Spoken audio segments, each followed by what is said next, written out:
Here, as always, along with my good friend, producer, co-host extraordinaire, Stacey Stop. Holden. Stacey, Hey, how do you want us to install this water heater? And my coworker was like, I don't know, install the water heater. Like, why are you even asking me? He's like, well, I don't know if you know, but what you designed, it can't physically fit through the front door of this building. My class is only 40 minutes. So we have to get this done in 40 minutes. You have to clean up in 40 minutes. And then it also, when you use the miter saw, a lot of kids are scared of the miter saw, and you just see the difference in their confidence when they come in here compared to when they leave. They're excited. Be announcing a new county that's going to join us in Maryland, so we continue to spread it. And I'll say my peers across the country are starting to take this and adopt this at their local IEC chapters. Either AI assistant tools, you have AI master builder tools, and then you have kind of a bit of both that are 1 foot in BIM, in current processes, and 1 foot in AI. Said, Brett, in life, opportunity meets you at your level of preparation. She said, here's the keys, go forth and do great things. good morning. It is morning huddle time. Chad Prinky here along with Stacey Holzinger. How are you, Stacey? I'm doing good. I'm really excited. We have Andrea on today.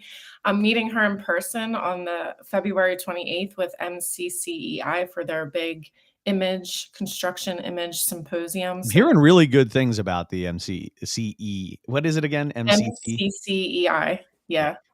I'm hearing really good things about that. Yeah. Jennifer over there, she's doing such a great job. Tons of change with apprenticeships in Maryland and things like that. So yeah, this will be a great one. How are you?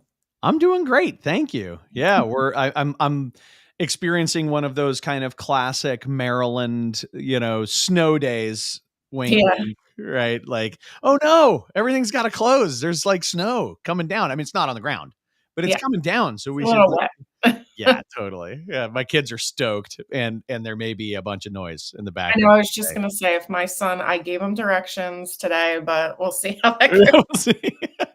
I totally am with you. My wife, I heard her like giving a little pep talk to the three of them in the playroom, which is right behind me, where she's like, "Daddy has an important show to do." Yeah, it was very cute. My wife always has my back.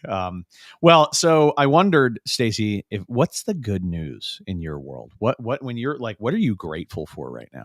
What am I grateful for? So many things.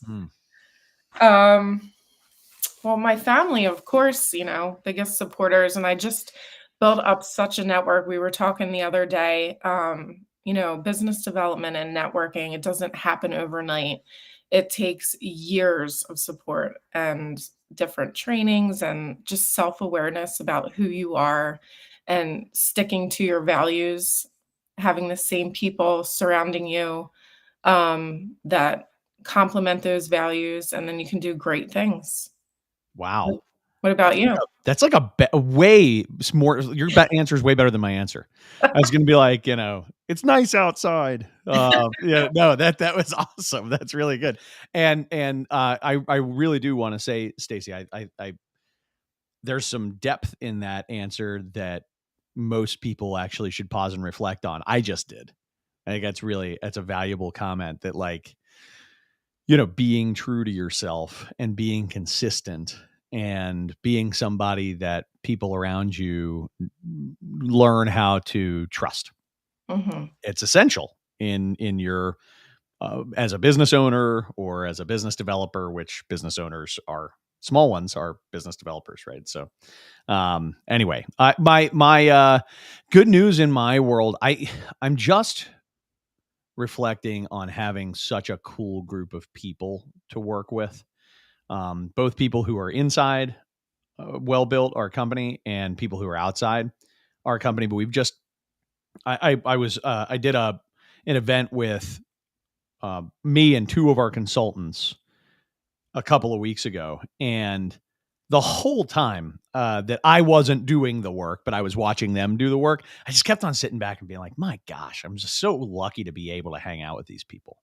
And that's a great feeling to have when you're just surrounded by people that you genuinely like and admire. So, and how do you find those people? I am going to sound so annoying right now when I answer this question. I am seriously going to sound so annoying.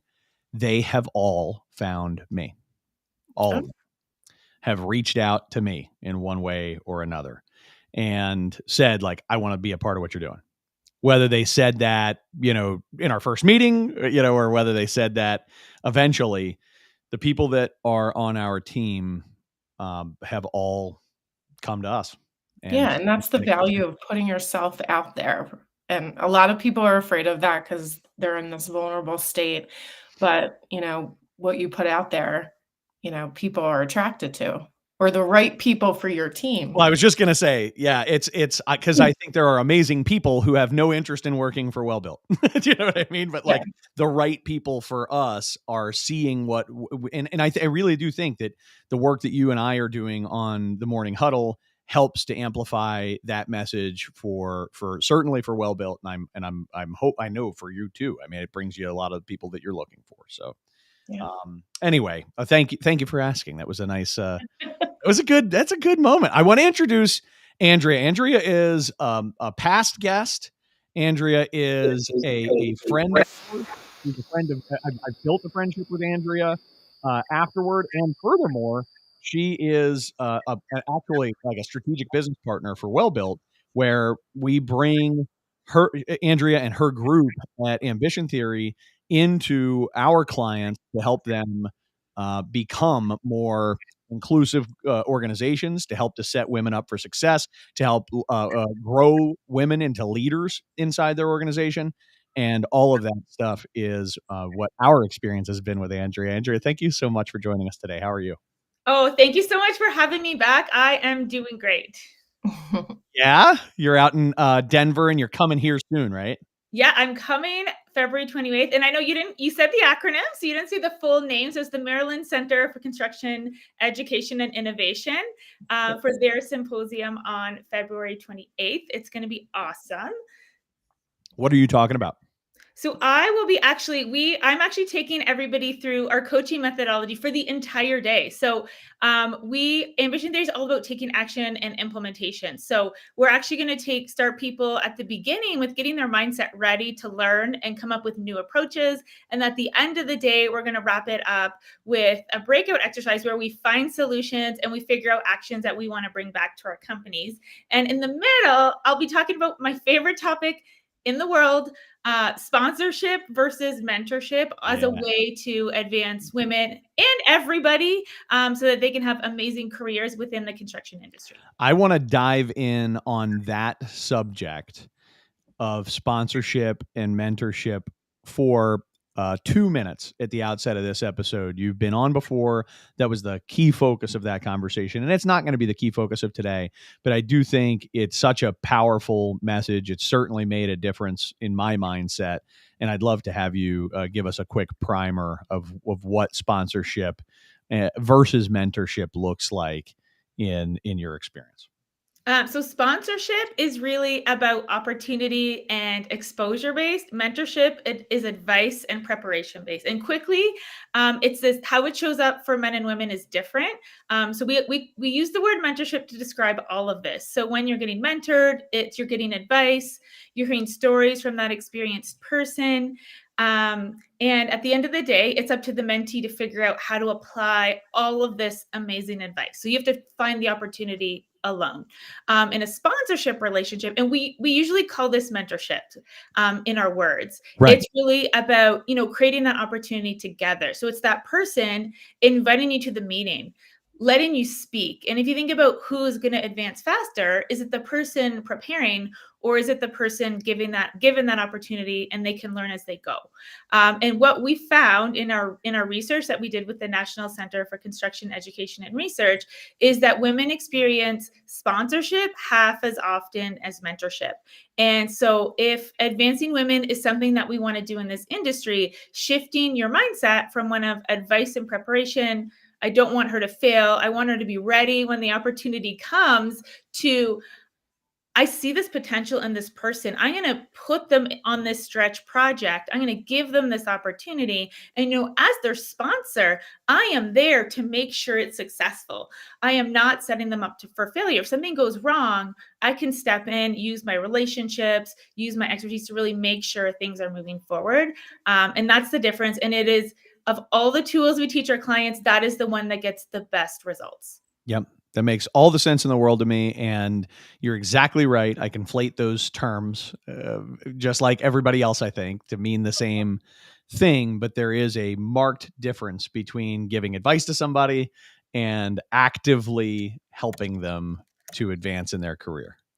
That is, it's a different thing. So, well, I appreciate it, that sort of outline. So today, I think overall, and we may have put the cart before the horse for a moment. I would love for you to talk just a little bit about ambition theory, what you're doing, what your mission is all about, and just kind of that outline a little bit, Andrea.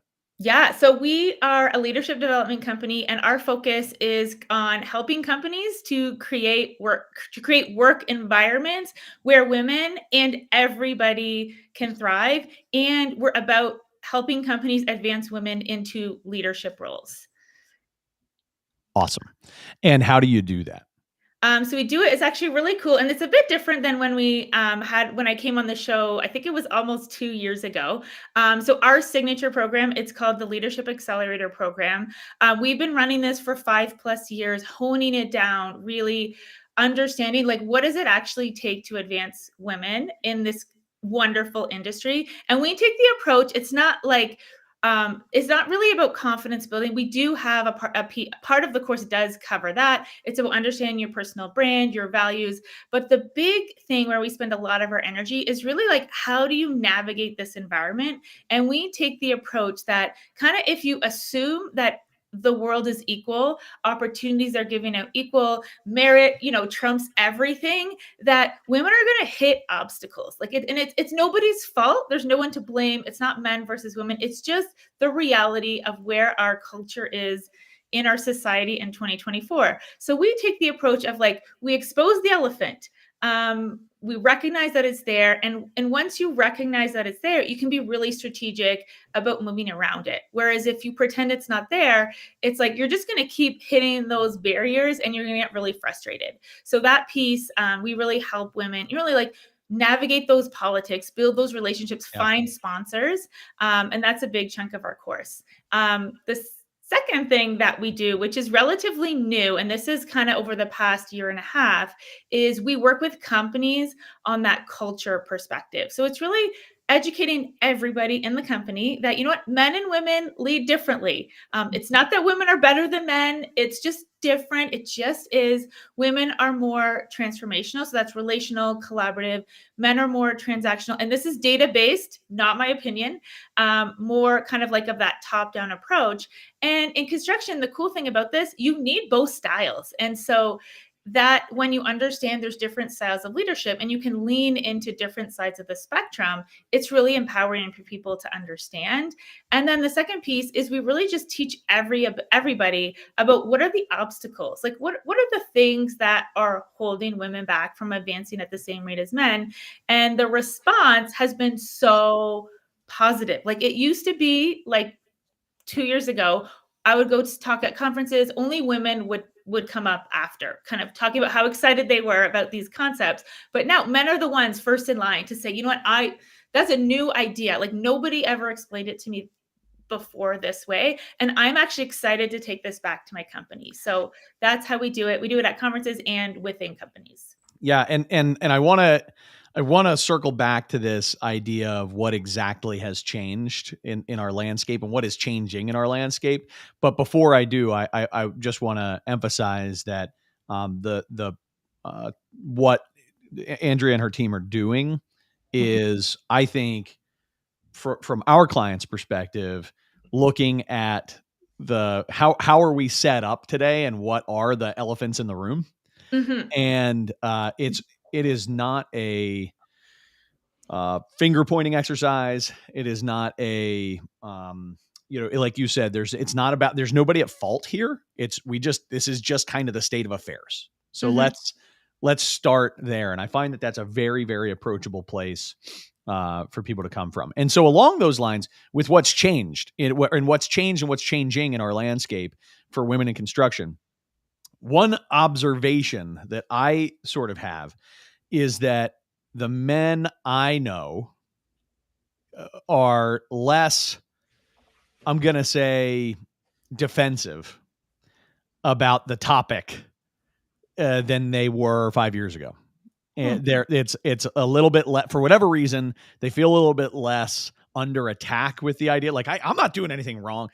I think whatever we've done to advance the conversation. When I say we, I just mean people who have tried to create a platform for this discussion. Clearly more you than me.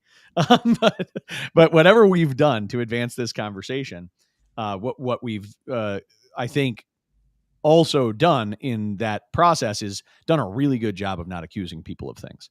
And that has dialed down the defensiveness, which has really opened up, I think, a very positive conversation. And from the sound of it, that's what you're experiencing too, is you have men coming up now and they're excited about this. Yeah, absolutely. It's really cool. And I also think another one is the talent shortage. Like this has been a thing for many, many years, but I think companies are starting to feel it now and actually see into the future that this could actually be a real problem. So I think that part of it is too. And they always say like people don't take action unless they're in pain. And I think the pain of this looming talent shortage, this idea that like, you may not be able to bid that project because you're not going to have the bodies on your team to build it if you win. That's a real thing. And so it's like, how do we prevent that from happening is a very strong motivator for people. Awesome. Definitely. Sorry that I'm writing down thoughts as you're going. This is always the balancing act. What happens when I'm having great ideas while interviewing somebody? I have got to find a way to balance this. It's hard. So one of the things that I always love about talking to you, Andrea, is that you are huge into creating useful partnerships for data, for research, and that using that research, I think, is so powerful in creating compelling and data-driven conversations that again, I think also play that role of like removing opinion and bias from the conversation and moving more into let's just look at the data. What are some of the most compelling data that you're coming across? What are some of the studies that you have going on? And what are some of the most compelling data that you're coming across? So the study that we have our Building Better report, which I am so excited about. So this came about in 2023. We partnered with the National Center for Construction Education and Research, so NCCER. And really the idea was built after the Lean In McKinsey Women in the Workplace report. I read that every year and I'm just so curious. I'm like, how is this showing up for women in construction? Like, I want to do this study. How do we make this happen? So we connected with NCCER and they are really focused on the craft professional side. We are more focused on the construction management side. And we thought, you know what, instead of trying to do things separately, why don't we do something together and really look at the numbers? And I think what came up for us was there's one myth out there. Like I thought it was a myth. I was pretty confident it was a myth, but I didn't have the numbers to back it up. So we found out, we asked people like, do you want to be in a leadership role at some point in your career? And 88% of women said, yes, I want to, or they were already in a leadership role. So this myth that like, there's no pipeline, they're not putting their hand up, they don't want it, that is 100% not true. So that was very, very compelling. The second one, we actually asked people, do you understand what it takes to advance in your career? And 76% said, yes, I do understand. And so women want to be into leadership role. They told us they understood how to get there. But then 72% of women said they have never or rarely had a woman supervisor or manager. So They want to get there. They're telling us they know how, but they are not seeing it. It's not happening. Like most people don't see that example. And the first time we shared that stat about the not having a woman manager, someone, this was someone in one of our courses, they said, if you can see it, you can be it. Like, and that's been something that we recognize. Like, if you want to get more women in construction, if you want to get more women into leadership, the best way is to get more women into leadership. So that's kind of like that snowball effect that will happen. But the really interesting thing about the stat is we've taken this data and we use it with our clients as well. So we take the same questions, some of the same questions from the national study, and we ask the companies. And two really powerful ways that we ask these questions really reinforce the sponsorship versus mentorship conversation. So we ask people, what kind of support do the most successful people in your organization receive? And the answers to that question is all sponsorship related behavior. It's like going to the golf tournament, having an ally on the executive team, being invited to the same meetings that my male counterparts attend. Those are all those like sponsorship related behaviors. And then we asked people, what kind of support do you want to receive? And a lot of the answers were mentorship behaviors. Like, I want someone to give me advice. I want someone that believes in me. I want someone that I can call with a difficult situation. And I thought that was so interesting because these survey respondents actually know what it takes to be successful. They know it's not about the hard work. They know it's all about those relationships. It's all about delivering that value. And it's all about having that person that can speak on your behalf when you're not there. They knew that. But the way that we've been socialized is into that kind of mentorship advice, be ready for the opportunity trap. And so when we asked them what they wanted, they were going down that trap of mentorship and advice and being ready. And I thought that was so fascinating and just reinforced the importance of teaching people about sponsorship. And maybe possible that people think they know how to get there, but maybe they actually don't know how that machine really works. Yeah, totally. Yeah, because if they did, we would see it, right? Like if they did, we'd see it because the data is telling us that actually they think they know, but it's actually not working. So, I also love what you said. What kind of support do you want to receive? I think that's such an important question to ask someone or anyone on your team. Like, be very specific and how you can help that person achieve their goals or support them. I don't think that question's asked enough. That's a good question. But I think there's also this piece of like, what opportunities do I see for this person? Because a lot of times for women, it's like, we also know that women, I actually have a really good quote, and this was from our report that I'll read. It's like, women in construction are often told to get more field experience and that we should know how to do every task and operate every piece of equipment before we can become a manager, even though men aren't expected to prove they can do this before they're promoted to leadership. And I think sometimes, like, it is great to ask the people on your team what they want, but sometimes they don't actually know. So it's really honestly taking it as the organization or as the leader. It's like, what potential do I see in this person that they may not see in themselves yet?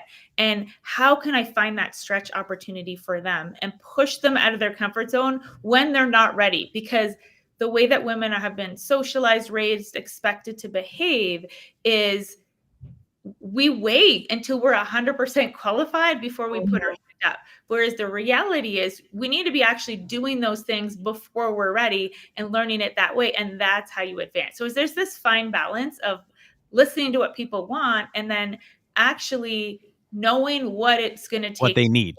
Yeah. What they need. It's like what they want versus what they need. Yeah. But I think, two different concepts in one there, for sure, Stacey, where you're saying, as a good leader, this is a great question to ask. And I think that's 100% right. And we don't tap into enough what people tell us they want.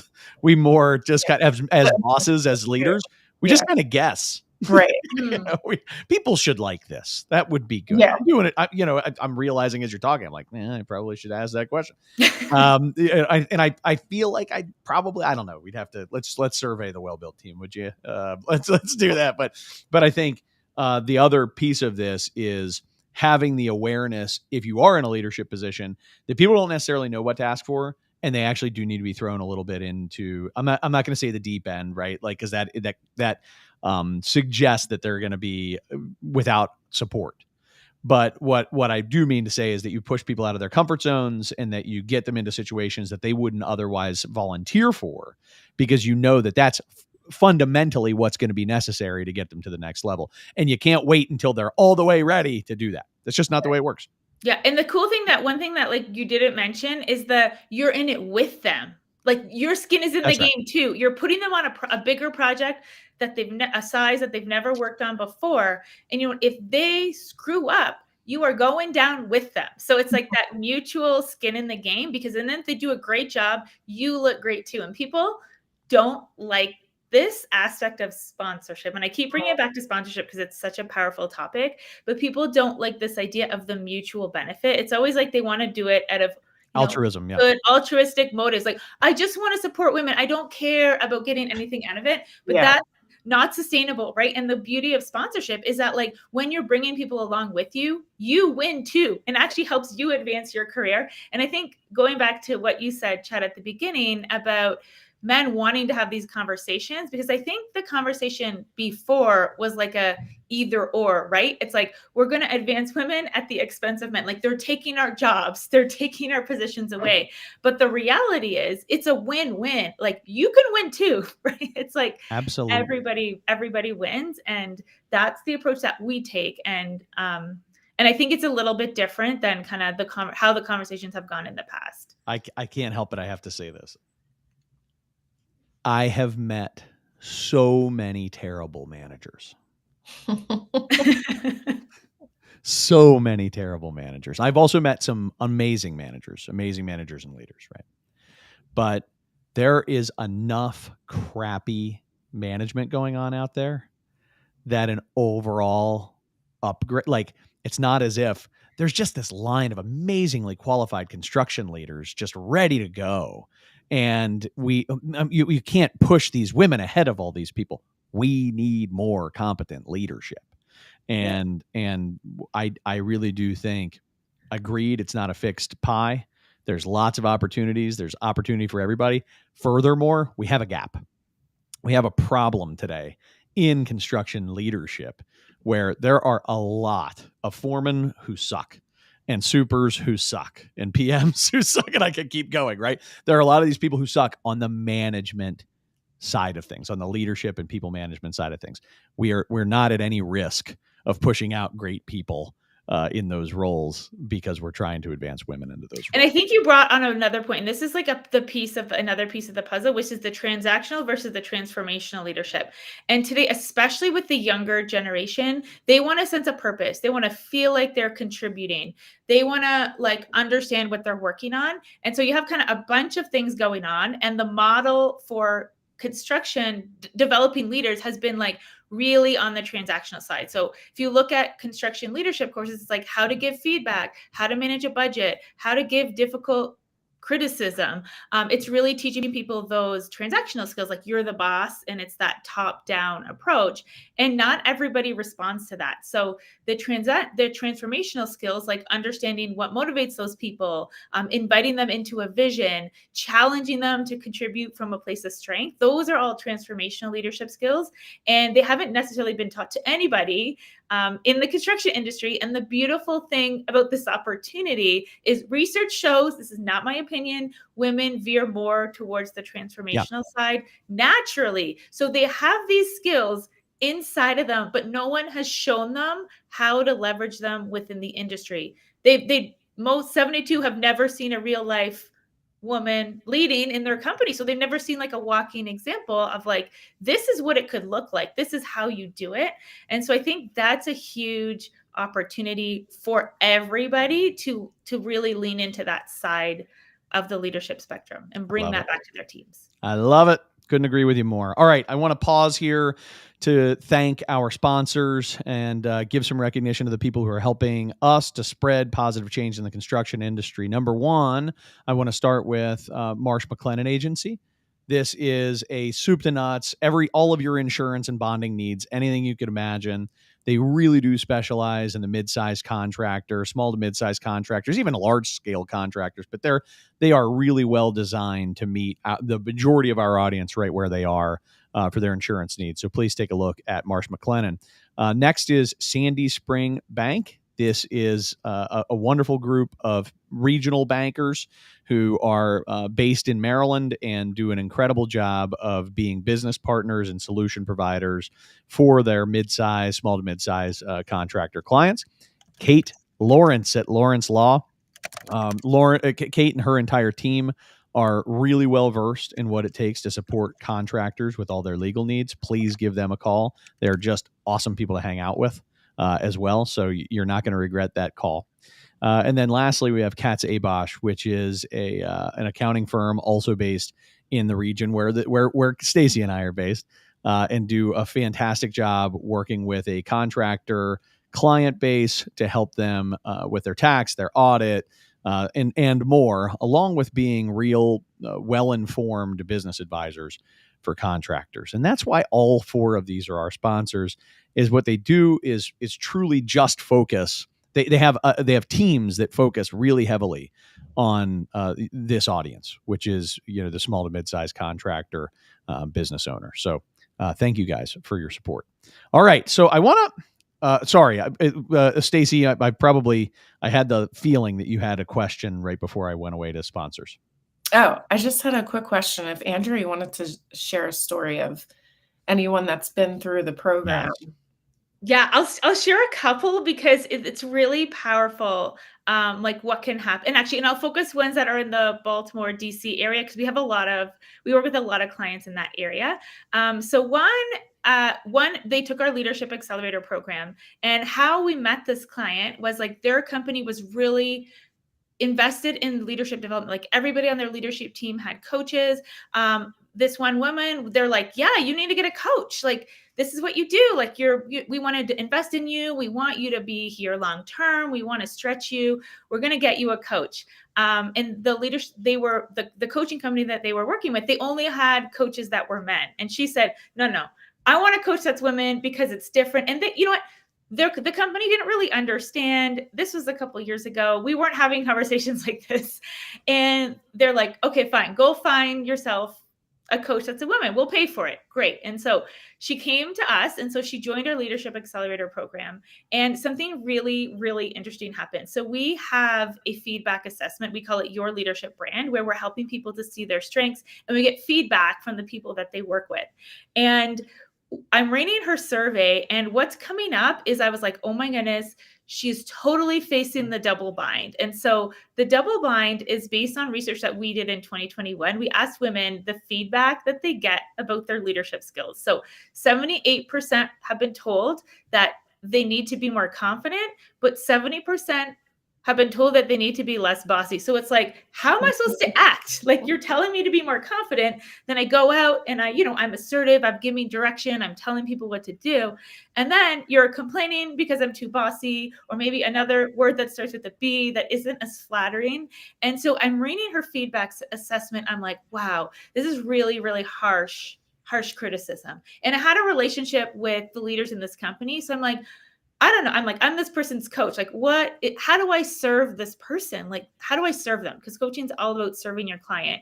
And I'm like, I don't want to send this to her. Like, this is really harsh feedback. And I think it's because, there's not a lot of women in this industry. She's just facing that double bind. And so I actually met with the leaders and I had a really uncomfortable conversation with them. So, and what kind of came about was they were, really into that radical candor. Like when someone's doing something wrong, speak openly. And their coach really, was on that journey with them. And so that was the culture in their leadership team meetings. And they're like, you know what, this has helped me so much. This has helped me so much in my career to grow. This has helped our team become closer together, higher performing. In this survey, I'm going to give that to her as a gift because feedback is a gift. And it was out of all these amazingly great intentions.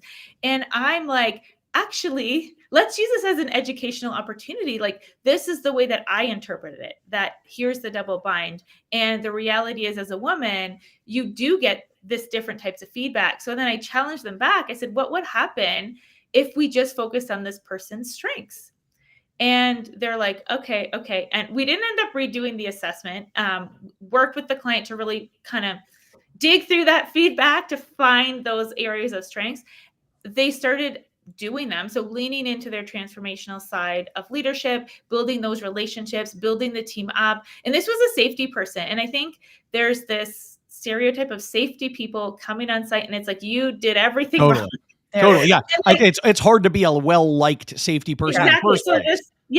And so this amazing thing happened. So she just started showing up on her project, like with the people that she's worked with from a completely different side of the spectrum. So instead of like, this is what you did wrong, it's like, this is what we're working towards. These are our goals. This is what we want to achieve, and building those relationships and supporting them in a positive way. And so the course ended like maybe a month before Christmas. She calls me 3 weeks later. She's like, Andrea, you'll never guess what happened. She's like, I was at the Chris's party on Saturday and I won the integrity award.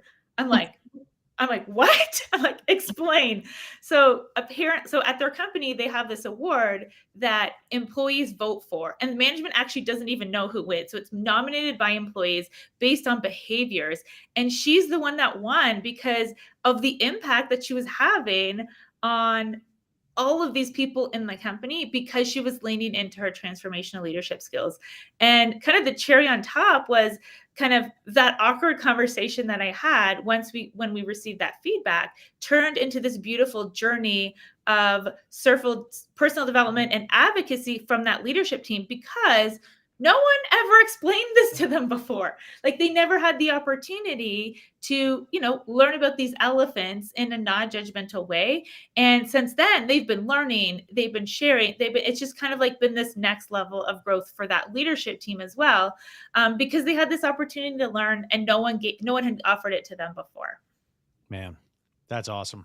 That's a great, what I particularly love about that is that everybody's natural inclination, and probably not incorrect in lots and lots and lots of scenarios, everybody's natural inclination is to lean into the negative feedback and assume some measure of validity in that feedback. But in this particular case, it's like, you know what, that's not going to be helpful.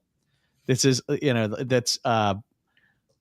takes some knowledge of the double bind to know to be able to do that. Because I think from the sound of it, sounds like a really good company. It sounds like a really good company. Right? Sounds like leadership that's totally dialed in and gets it, that kind of stuff, but didn't get the double bind. And so that's thank you for sharing that. I have a different line of question, and we're getting close to where we have to wrap up. But there is something that I have to. We actually have a comment in the chat that kind of relates to some extent to this, of like, what do we need to do? What are the realities of being able to make, I'm going to say, the construction industry more approachable for everyone, mm-hmm. and more sustainable for everyone, as a job that doesn't create burnout, a job that doesn't, create undue burdens in people's lives, and also grapple with the realities of, needing to be in the field and needing to do the hard work and needing to, all those things that are necessary to build, because that's what we do. We're a service company that manufactures things, and that's a service industry that manufactures things. So with all of that out there, when I think about some of the limitations that I see, that, and I've watched this on broad scale with women in construction, they will find some of the people I've talked to have found themselves feeling like their desire to be at home, to have a family, and their desire to be the mother in that family and play I'm just going to call it more traditional role of mother in that family, doesn't square well with the demands of the construction industry. I've talked a lot. You're getting my point. What's your reaction to that? And what do you think can be done? So first, I want to share some data, because I think starting with the data is really, really helpful. So when we did our Building Better report, the Lean In Women in the Workplace report had come out, and what the number one thing that report talked about was flexibility for women. Like, if you want women, you need flexibility. And we were like, all right, how does this show up in construction? Like, Right. I don't know. How are we going to make this work? So we asked about it. And what we found is that it wasn't that flexible. People knew, like, I'm not going to do this from home. So like, people know that you have to go on site. That was okay. But it was more of that work-life balance. And I have a really great quote that came through. It's like, working within the boundaries of business needs, but having opportunities to arrange my schedule to balance life. And so I think this idea, it's like a lot of people told us, like, we had a high percentage of people say that they felt guilty asking for time off to deal with something personal within their family. So it's like, sometimes they just I don't want to feel guilty about having to ask this time off. So sometimes they just needed a channel to go to actually, like, help navigate, like, here's the situation. Like, I need to be, I don't know, I have to take care of my parents, or I need to take care of my child, and sometimes I don't want it to be all about the kids, or maybe I'm single and finding a partner is a goal that I have. So you know what? I need to be in my softball league at 7 p.m. because that's a goal of my life. And I think we blame the children, but it's really like, people have goals outside of work, and that flexibility to actually be able to do both and not feel guilty about it. So that was the thing that came up for us. That's a great insight, and see, thinking about that data rather than having to combat, like, think about, are we going to do a work from home, or are we going to do a completely hybrid schedule where people are,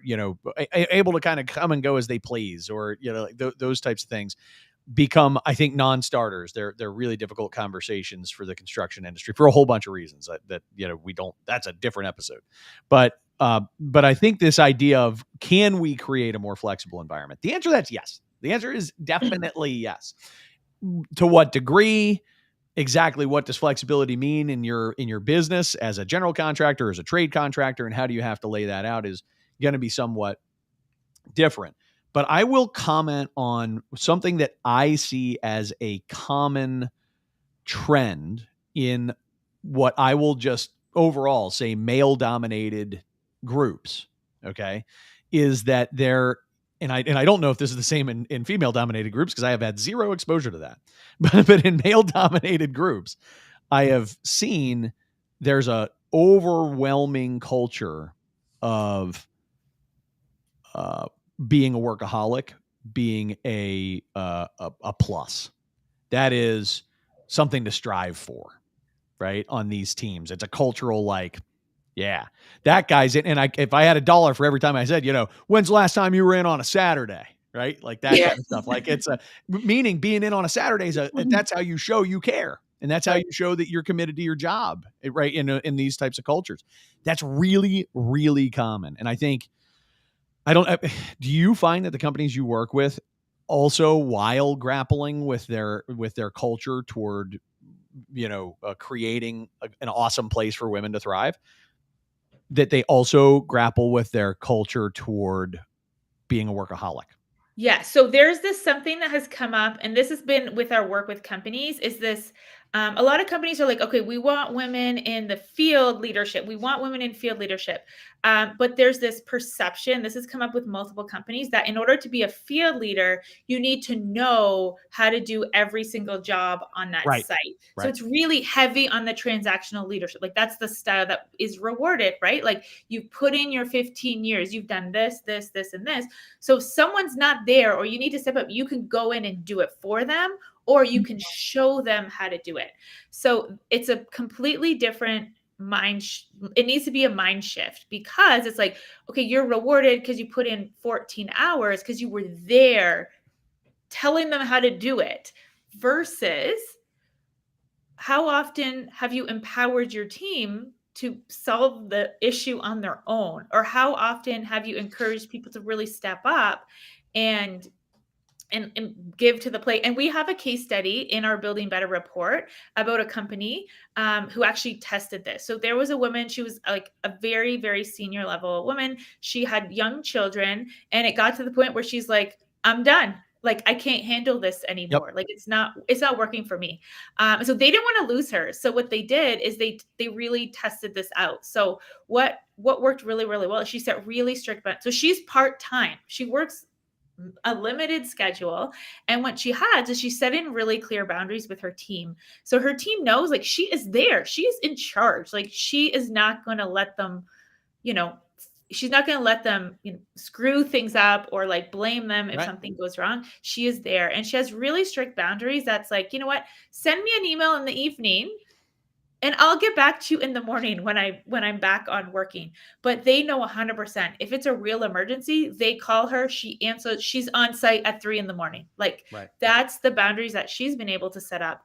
And it's been a really positive experience for both of them. And I think there's growing pains on the company side. They're like, okay, how are we going to roll this out with everybody? That they're working through, but they tested it with this one person. And sometimes it's just having that faith, having to try something different and really see what happens. And so what's happened is her team has been able to step up, which is actually more fulfilling for the team because they're actually developing their own leadership skills. But she's created this structure of boundaries where she's there when needed, because I think a lot of times we lean on our managers. We ask the manager to step in when you don't actually need them Totally. To just because be there. you're scared that, you know what, if they're not 100% behind this, they're going to, you know, point the finger at me and it's going to be my fault. But I think working on that trust and really building those relationships, understanding what the people in your team are really good at, when you can be fully hands off with them, or when there's something they actually really don't know and you really need to be the one doing it. So I think there's that piece of the puzzle that we haven't It's great. necessarily created the space to explore yet. No, but I love the, you know, it's useful to think about the case by case scenarios where we have actually figured out workarounds. We have actually figured out new ways to do things, and being able to glean lessons from those and look across the board. One last thought that I'll just share on this, and I think we have to wrap, but is that there tends to be a lot of comparing out that happens when you start making accommodations, right? Mhm. And like, hey, we're going to set this up for this person to make that work. And I think from a leadership perspective, you've got to send a message that, like, look, we are open to change, and we're exploring different avenues of making things work. And that will sometimes look like this person has different expectations in their role than you do. And that doesn't have to be a problem here. You know, and we're testing stuff, we're exploring stuff. So chill out, because Right. that is one of the biggest piece of pushback that I get from clients when I'm encouraging them to, like, do this, create that workaround, have the, you know, accommodate this. Let's see how it goes. They're like, well, what about all the people who are going to say, well, you know, that's not fair for me? I said, well, then what you can't do is make the change and not address that. It's the elephant. Go and address the elephant. Hey, we're making this change. It's going to be different. This is why we're doing it.